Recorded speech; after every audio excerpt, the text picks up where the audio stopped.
7절 보시면 1장 7절 보시면 이제 우리가 설교 준비할 때 모든 것을 원어로 읽을 필요는 없지만 원어에 충실한 주석들 볼 필요가 있고 기본 단어들은 조금 익숙하시는 게 좋습니다.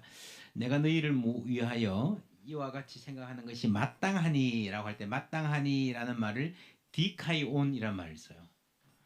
디카이온이란 말이 무슨 말인지 아시죠? 디카이오스, 그죠? 의로운 이런 말이에요. 그러니까 여러분 이때쯤에서 이거는 이야기해야 될 것 같아라는 말로는 좀 너무 강하지 않아요? 의롭다라는 말을 쓰는 게, 그죠? 디카이오스라는 말이 여기 나오는 게 아주 강해요. 이게 왜 그런가 하면은 우리 기독교 내에서 의로운이라는 신학적인 용어로도 쓰이지만 이 디카이오스라는 말은요 법적인 용어입니다. 옳다, 법적으로 옳다라고 하는 말이죠. 근데 왜 이 법적인 용어를 쓴다라고 할 때 이는 너희가 내 마음에 있음이며 나의 매임과 복음을 변명함과 확정함에, 변명과 확정도 이 법적인 용어죠. 변론, 그죠? 소크라테스를 위한 변론, 아폴로기아, 확정 다 똑같은 겁니다. 코이노니아, 참여라는 말이 또 나오죠. 그리고 내가 예수 그리스도의 심장으로 너희 무리를 얼마나 사모하는지 하나님이 내 증인이시라는 또 법정의 용어죠. 그죠? 그러니까 여러분 이걸 보고 어떤 이게 강력한 법적 용어라고 하는 것을 센스할 필요가 있어요. 제가 추석에도 그런 말 썼는데 요즘 그런 거 하잖아요. 예를 들면 뭐 가정의 행복 레시피, 뭐 인내 한 스푼과 뭐 미소 뭐 한 뭐 1파운드 뭐 이렇게 한다면 레시피의 용어로 쓰는 거거든요. 예를 들면 성범죄 삼진 아웃, 이건 스트라이크 아웃, 뭐 이렇게 스포츠의 용어를 가져오는 거죠. 그런데 이 굉장히 아주 강하게 법정의 용어를 쓰고 있기 때문에 바울이 이 말을 할 때 이 법정이라고 하는 상황을 아주 많이 염두에 두고 있다라는 것을 우리가 알아야 됩니다. 지금 바울이 가이사의 법정에 호소하려고 와 있잖아요. 바울은 여러분 사람이 재판을 앞두고 있으면요 끊임없이 재판을 생각합니다.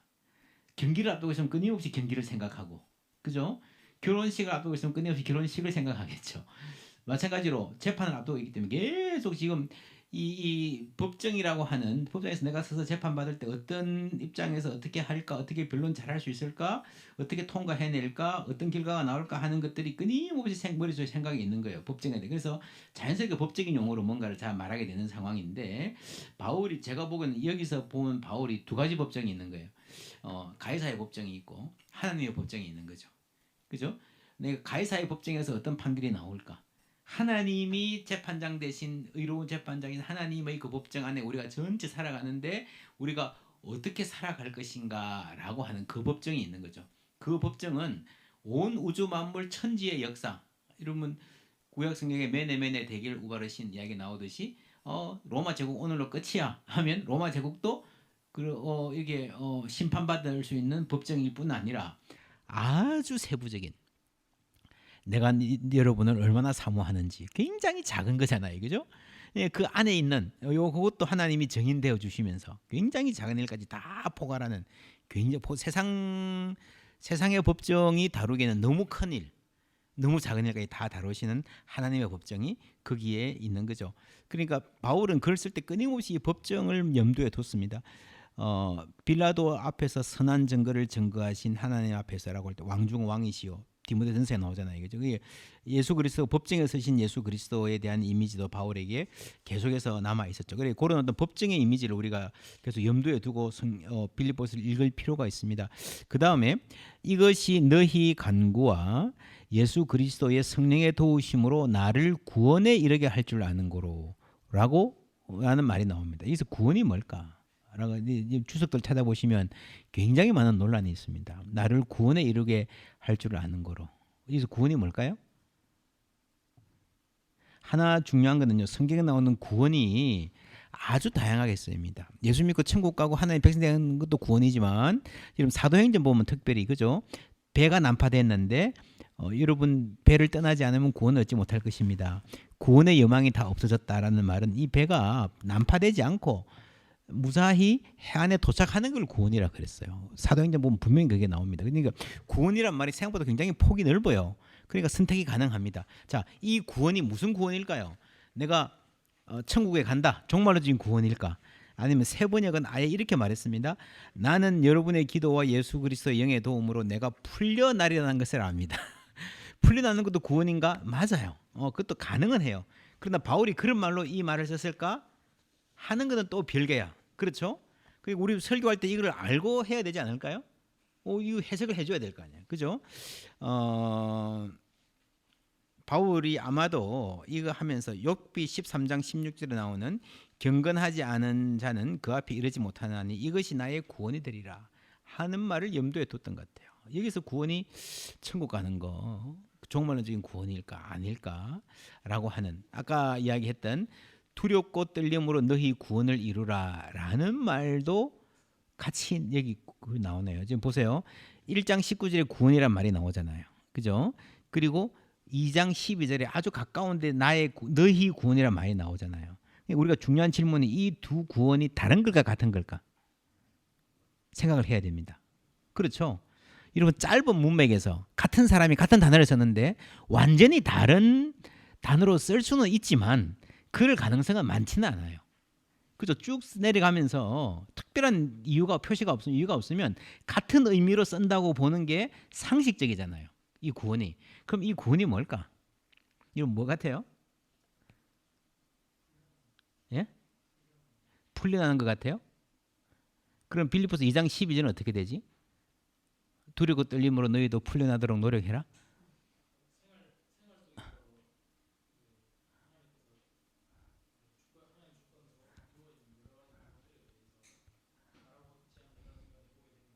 예.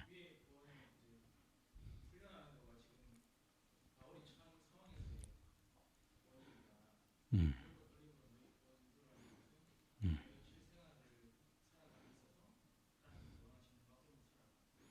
음. 예, 좋은 해석입니다. 또 다른 분 어떻게 생각하세요? 연결도 가능은 하죠. 어, 어, 음. 그러니까 삶의 어떤 과정에서 하나님 믿는 사람답게 살아내는 것 그게 구원일 수 있겠다. 그죠? 그렇게 생각하면 위에 빌립보서 1장 19절도 꼭 풀려나는 것이 아닐 수도 있겠다. 천국 가는 건 아닐 수도 있지만 그죠? 어떻게 생각하면 자 욥기나 빌립보서 2장 12절에 하면 예수 믿는 사람답게 이 삶을 쭉 구원받은 사람답게 아까 우리가 만물의 회복이라 그랬으니까 하나님의 자녀답게 살아내는 삶 전체를 하나의 구원의 과정으로 본다면 어떤 바울이 풀려나든 안 풀려나든 상관없이 꼭 내가 죽어서 천국 간다는 거 아니라 이 과정 전체를 하나님의 사람답게 살아내는 것이 큰 의미에서 구원일 수 있지 않을까요? 그렇죠.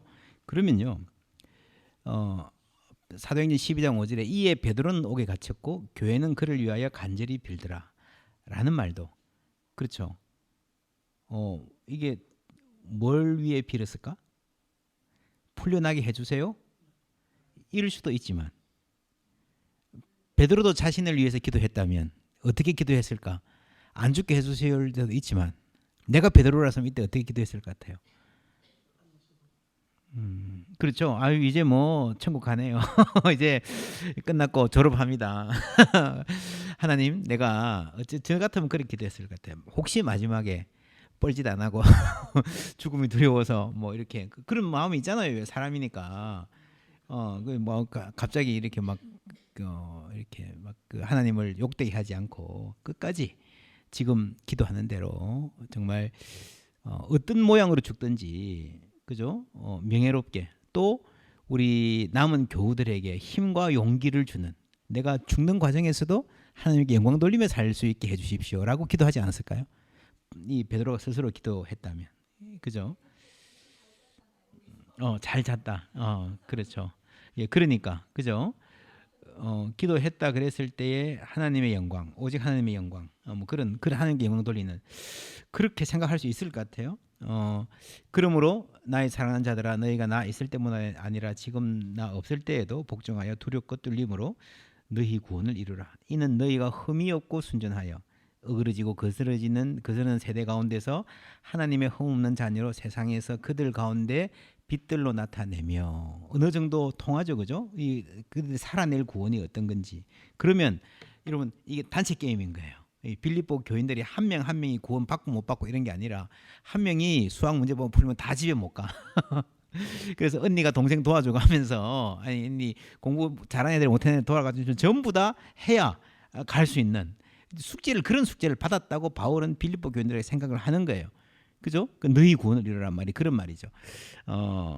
생명의 말씀을 밝혀 나의 다름질이 헛되지 아니하고 수고도 헛되지 아니하므로 그리스도의 날에 내가 자랑할 것이 있게 하려 함이라. 나는 잘 달려가지고 천국에 갔는데 내 뒤에 애들이 못 따라오면 자랑할 게 없어. 그럼 내가 겨우 구원은 받았지만 이 영광의 구원이 못 될 수도 있다. 그러니까 함께 갑시다 라고 하는 이야기를 하는 것 같고요. 그래서 만일 너희 믿음의 재물과 섬김 위에 내가 나를 전제로 드릴지라도 나는 기뻐하고 너희 무리와 함께 기뻐하리니 이와 같이 너희도 기뻐하고 나와 함께 기뻐하라. 이게 무슨 말이겠습니까? 여러분 전제 드링크 오프링 아시잖아요, 그죠? 이렇게 재물을 붓고 있고 그 위에 이제 드링크 오프링 와인을 부으면 전체가 한 덩어리가 되는 거죠. 그러니까 여러분 너희 믿음의 재물과 섬김이란 말은요. 지금 빌립보 교인들이 보내온 바울을 향한 헌금인인 것 같아요. 그죠? 그 헌금 위에 바울이 뭘 뿌립니까? 자신의 피를 뿌리는 거예요. 그러면서 뭐 합니까? 이걸 한 덩어리로 만들어 버리는 거예요. 나의 헌신과 나의 희생과 여러분의 헌신을 한 덩어리로 만들어 버리는 거예요. 그러니까 이 다음에 보시면 너희 안에도 같은 싸움이 있으니라는 말이 나와요. 빌립보서 몇 절에 나오죠? 1장 30절. 너희에게도 그와 같은 싸움이 있으니 너희가 내 안에서 본 바요 내 안에서 이제도 내 안에서 듣는 바 아니라. 너희가 내 안에서 본 바요는 뭐겠어요? 바울이 빌립보에 있을 때 그들이 봤죠. 예수를 위해서 처음 시작할 때부터 옥에서 빌립보 교회는요. 감옥이라는 고난에서 탄생한 교회입니다. 그죠? 그들이 바울을 처음 봤을 때 어떤 모양이었겠어요? 쥐어 터져가지고 예수 믿으면 저렇게 되는 거구나. 그냥 막 그저 고문 당해가지고 진짜 그냥 형편없는 모습으로 봤을 거 아닙니까? 그게 바울을 너희가 본 바요. 출발이었습니다. 이제도 듣는 바니라. 지금도 감옥에 갇혀서 지금 죽을까 말까 하고 있는 상태인데 그걸 보면서 그럼에도 불구하고 이 사람들이 바울을 하나님의 종으로 여기고 선물을 보내왔다는 것은 굉장히 감사할 일인 거죠. 근데 사실은 여러분 그게 그들의 경제적인 상황으로 보면 상당한 헌신인 건 사실이지만 바울이 복음을 위해서 전신을 몸을 다 바치고 생을 다 바치고 죽음까지도 불사하는 이런 상황에서 순교라고 하는 것은요 또 다른 문제예요. 그렇지 않습니까?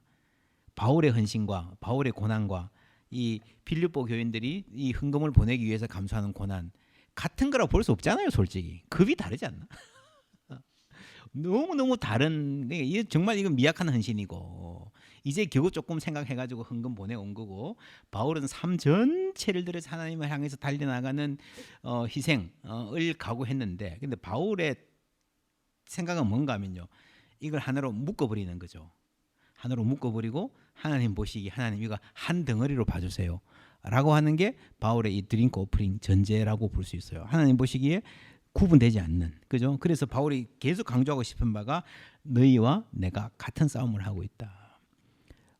물론 내가 바울에 비하면 너무너무 미약하고 초보적인 믿음의 싸움을 하고 있지만 이걸 하나님이 같은 싸움으로 보실 거라고 하는 믿음, 그렇게 봐줬으면 좋겠다고 하는 이 말이 전체 생각이 흐르고 있는 거예요. 그래서 나의 구원, 여러분의 구원이 함께 흘러가고 있는 겁니다. 그래서 보세요. 1장 20절 다 같이 읽어볼게요. 시작.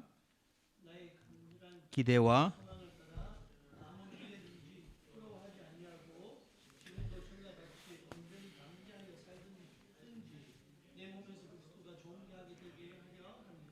아멘. 그렇죠. 살든지 죽든지 내 몸에서 그리스도가 존귀하게 되는 것. 이게 뭔 말이겠습니까? 재판을 받아서 내가 사형을 당한다는 일이 있더라 하더라도 뭐 쉽게 말하면 뻘짓 안 하고 끝까지 그리스도인답게 당당하게 아름답게 순교의 삶을 마치게 해주십시오라는 기도를 바울은 한 것 같고, 그 전 과정을 그리스도인답게 잘 살아가는 것. 그래서 세상의 빛과 소금으로 어그러지고 거스르는 세대의 빛들의 아들로 나타내는 삶 전체를 구원이라는 한 단어로 집약해서 말했다. 이해가 되십니까? 그렇다면 너희 구원을 이루라니 구원하고 같은 거죠. 같은 구원이라는 단어로 묶었고, 이 묶음의 효력을 더하기 위해서 바울이 뭐랍니까? 자기 피를 위에 드링크 오프링으로 부어서 하나님, 이것은 같은 제사입니다. 같이 봐주세요. 내가 목숨 바치는 거나 이들이 나를 위해서 복음에 참여하는 일, 헌금 모아서 보내는 것은 똑같은 헌신입니다. 그렇게 봐주셨으면 좋겠습니다라는 소원을 하나님께 드리는 게 이 말씀의 맥락이다. 그래서 구원이라는 말이 그렇게 아니면 아주 풀기 어려운 문제예요. 그러니까 저는 새 번역에서 풀려나리라라고 생각하는 것은 오역이라고 생각합니다. 좋은 의역이에요. 근데 여러분, 차라리 어려운 번역이 나와요. 우리 그 설교자들에게는, 이 평신도들에게는 어쨌거나 풀어서 알아듣기 쉽게 말해 주는 게 좋지만, 설교자들은 가급적이면 직역을 보는 게 좋습니다. 그래서 이게 해석의 가능성이 있잖아요. 그죠? 풀려나리라 한 거는 좋은 의역이긴 하지만 틀릴 수 있는 가능성이 있어요. 근데 이게 구원을 이루리라 이 말은 틀리기는 힘들지, 직역을 해놨으니까 우리가 해석해낼 수 있는 가능성이 있는 거죠. 그래서 우리가 번역본을 선택할 때도 잘 선택해야 되고요. 요 책 이름 받았으면 75페이지 한번 펴보십시오. 75페이지.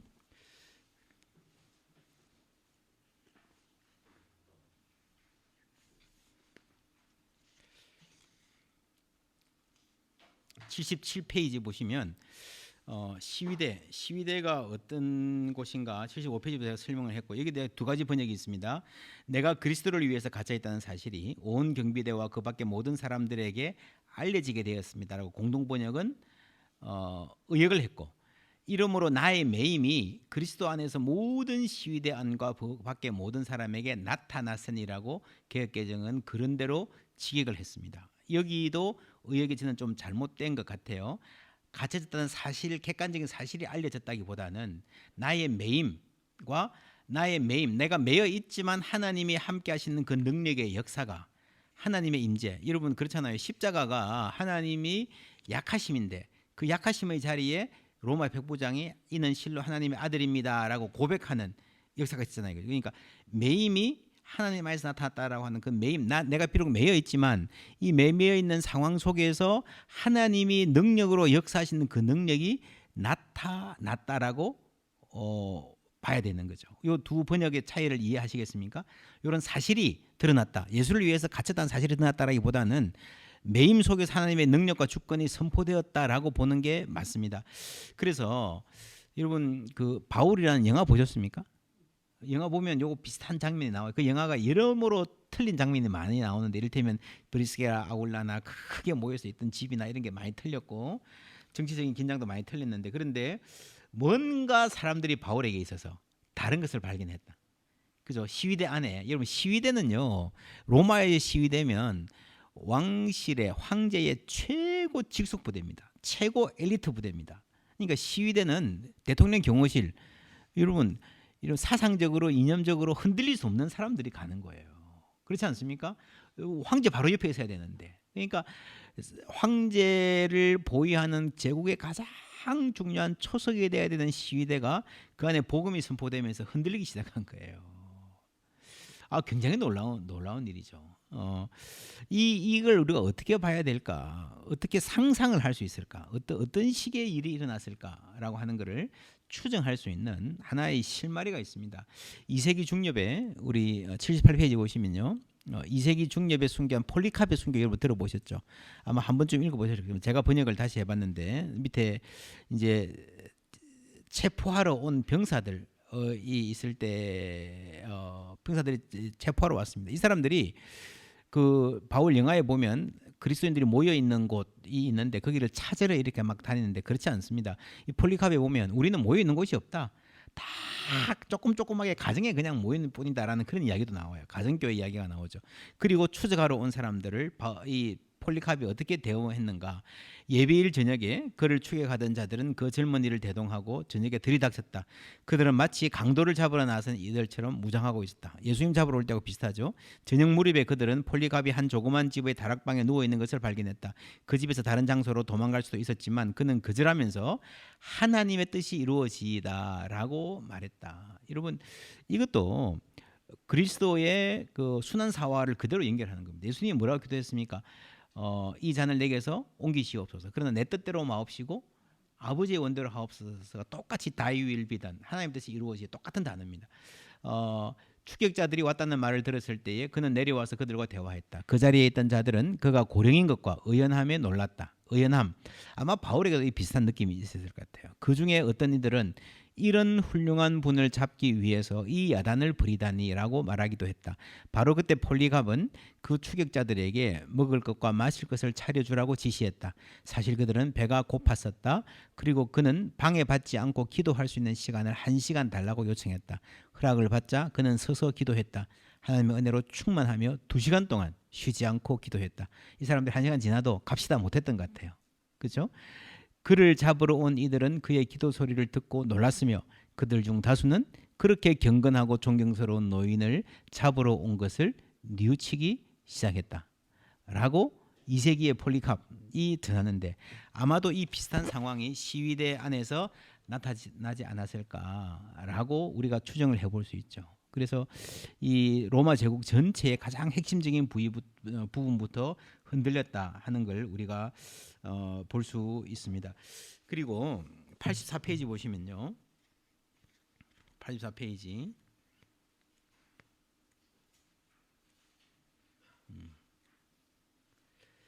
대적자들의 정체. 요거에 이 바울 신학이 아주 중요한 질문입니다. 왜냐하면 바울 서신의 특징은요. 갈라디아서가 특별히 그런데 갈라디아서에서 거짓 형제들, 가만히 들어온 거짓 형제들, 대적자들 많이 나오잖아요. 그죠? 오늘 이 빌립보서에도 개들을 삼가고 손 할례당을 삼가라 이런 말이 나오잖아요. 그죠? 근데 그 사람들이 누구였을까? 그러니까 바울이 대적하는 사람들이 누구였을까를 알아내는 게 바울 서신 해석이 아주 중요한 키입니다.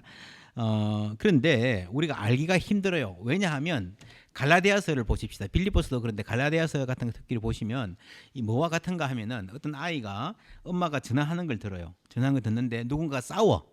야, 너 뭐 돈 빌려주고 어떻게 하냐 막 싸워. 그런데 저쪽에 있는 사람 말은 안 들려요. 그죠? 엄마 말만 듣는 거야. 그러면서 아이가 우리 엄마가 지금 이런 상황에 있구나. 저쪽에 있는 사람이 엄마한테 이런 해를 끼쳤구나. 지금 이렇게 뻔뻔하게 나오는구나라고 생각은 할 수 있겠죠. 그죠? 그러니까 한쪽 전화 소리만 듣고 저쪽 사람이 어떤 사람인가를 재구성해야, 그러니까 저 사람이 어떤 사람인 걸 알아야 엄마의 말도 제대로 이해할 수 있잖아요.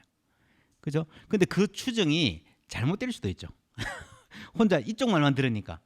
그게 지금 바울 서신을 읽는 가장 근본적인 방법이라 볼 수 있어요. 갈라디아서에서 대적이 누군가, 우리는 바울의 목소리만 듣고 있지 바울하고 싸우고 있는 저 사람들 목소리는 지금 사라져 버린 거예요. 빌립보서도 마찬가지입니다. 그죠? 외모로 하나 참으로 하나 전파되는 그리스도인이라고 할 때 나의 매임에 괴로움을 더하게 하려고 전파한 사람 누군가라고 할 때에, 그래서 저는 제가 아까 오전에 했던 말하고 이어서 이야기하는 겁니다.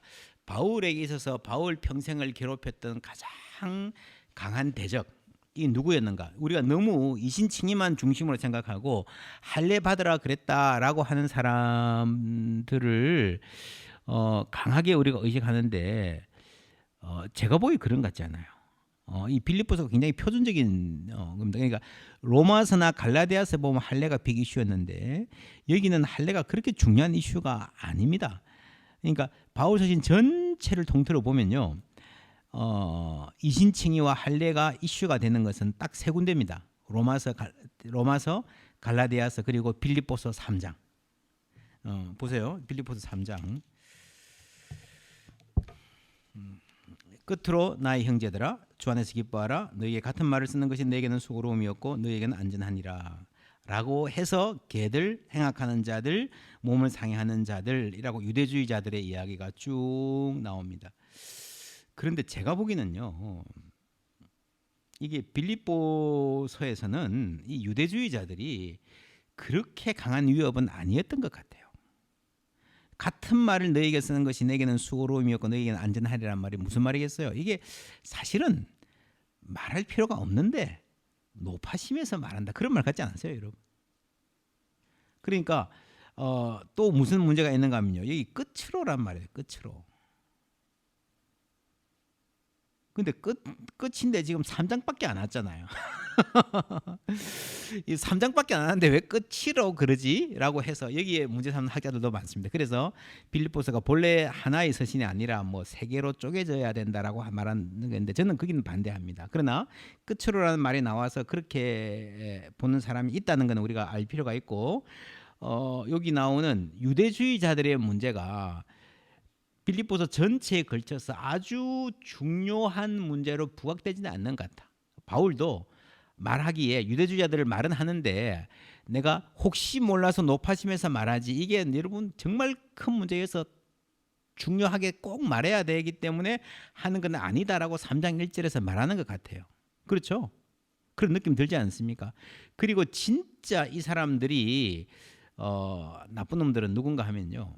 아까 이야기했던 17절, 3장 17절, 18절 보면 이제도 눈물을 흘리며 말하노니 여러 사람들이 그리스도의 십자가의 원수로 행하느니라 라고 하는, 그렇죠? 그들의 마침은 멸망이요 그들의 신은 배요. 그러니까 영광을 구하는 승리주의자들, 예수 믿으면 아주 잘 먹고 잘 산다, 신은 배다 라고 하는 그런 사람들인 것 같아요. 그리고 21절에 보면요, 그는 만물을 자기에게 복종하게 하실 수 있는 자의 역사로 우리의 무슨 몸을? 낮은 몸이 뭐예요?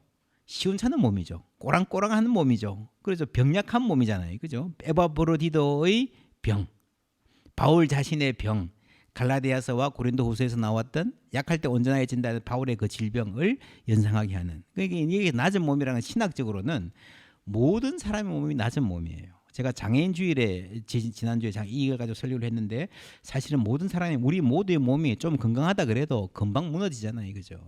뭐 보톡스 맞아도 금방이고 뭐 아무리 건강하다 그래도 더 빨리 건강이 무너지고 진짜 우리 몸은 다 낮은 몸이에요. 그런데 이게 낮은 몸이란 주제가 굳이 나오는 거는 그걸 모르고 자랑하는 거죠. 자기의 외모로 자랑하고 육신을 자랑하고 가진 걸 자랑하고 세상에서 잘 나가는 걸 자랑하는 사람들을 향해서 진짜 영광이 뭔가, 쾌락주의자들, 잘 먹고 잘 사는 것, 신은 배요, 이런 사람들이 이 빌립보서에도 역시 고린도후서 마찬가지로 가장 바울이 크게 신경 쓰이는 대적들이었다라고 보면, 자 빌립보서 1장으로 다시 와서 보시면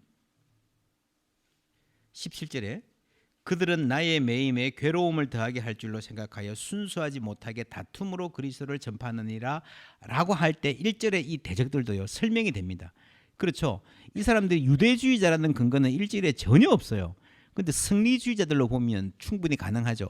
바울이 디모데전서 후서에서도 갇힌 자 된 나를 부끄러워하지 말라 그랬잖아요. 그죠? 이 사람들은, 이 승리주의자들은 바울이 저렇게 투옥된 것은 하나님을 잘못 믿었기 때문이다.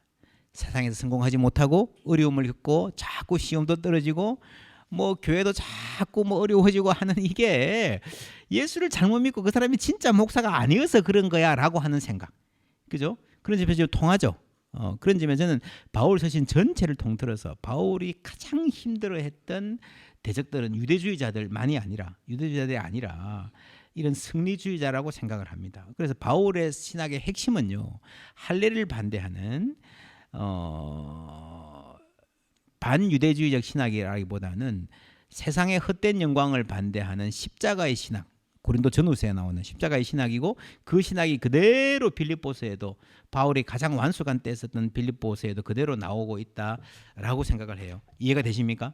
그러니까 이게 빌립보서를 읽을 때에 저쪽에 있는 어거스틴이나 칼빈을 읽을 때 마찬가지입니다. 다 싸우는 거거든요. 저 사람들이 어떤 사람이었길래 이 사람이 이렇게 열받아서 싸우느냐 하는 걸 우리가 알아야 성경을 제대로 이해할 수가 있습니다. 그리고 자, 그다음에 86페이지에 잘못된 동기로 복음을 전하는 그들도 구원받는가. 이로써 바울이 어쨌거나 전파되는 것은 그리스도니 나는 기뻐하노라라고 했잖아요, 그죠? 근데 그 중에 진짜 나쁜 놈도 있을 거 아니야, 진짜 나쁜 놈들. 그러면 바울이 나는 기뻐하노라라고 했을 때에 그거 괜찮다 그렇게 해도 된다는 말인가? 아니죠. 그건 저는 그렇게 아니라 생각해요. 그 중에서도 괜찮은 사람도 있고 진짜 나쁜 놈들도 있고 심판받아야 될 사람들도 있어요. 예수님 그러셨잖아요. 마태복음 7장에 주여 주여 우리가 주의 이름으로 선지자 노릇을 했다 그래도 불법을 행한 자들아 내게서 떠나라 하는 사람이 있을 수 있다는 거죠. 바울이 내가 그래도 기뻐하겠다라고 하는 것은요, 내가 관계 안 한다는 거지. 내가 주님께 맡기고 저런 나쁜 놈들 때문에 내가 내 사역의 본질, 내가 내 마음의 평안을 깨트리지 않겠다, 방해받지 않겠다는 거지. 그래도 괜찮다는 말이 아니에요. 외모로 하나님 그리스도를 증거하고 바울의 사역에 괴로움을 더하는 사람들에게 면죄부를 발행하는 것은 아니다. 그렇죠? 그 이야기를 제가 쭉 썼습니다. 그렇게 보시고요. 95페이지에 제가 그림을 하나 그렸습니다. 요거는 여러분이 성경을 읽을 때 머리에 그림을 그리는 훈련을 하는 게 좋습니다. 95페이지에 내게 사는 것이 그리스도니 죽는 것도 유익함이라라고 하는 게, 그림을 그리자면 사는 쪽에 이렇게 있고 죽는 것이 이렇게 있는 게 아니라 내게 사는 것이 그리스도라는 모든 게 그리스도인 거예요. 모든 게 사는 거예요. 죽는 것은 따로 있는 게 아니라 그 안에 들어가 있는 겁니다. 죽음이 그리스도 안에서 삼킨 바 돼서 그 안에 따로 안에 들어 있는 겁니다. 사는 쪽 죽는 쪽. 그러니까 내게 사는 것이 그리스도니라는 이 사는 것은요, 내가 감옥에서 풀려나서 살아날 것이다 그 사는 것이 아니고, 그죠? 내가 그리스도를 영접해서 그리스도의 생명이 내 안에 살고 있다는 이야기예요. 내가 근본적으로 바뀌었다는 거예요. 그래서 내가 그때부터는 살든지 죽든지 그리스도의 것이 되었고 전부 다 하나님 안에 있다라는 말을 하는 거다라고 하는 거 보시고요. 예, 우리 그다음 가기 전에 마지막으로 잠시 쉴까요? 한 10분만 쉬었다가 다시 하도록 하겠습니다. 예.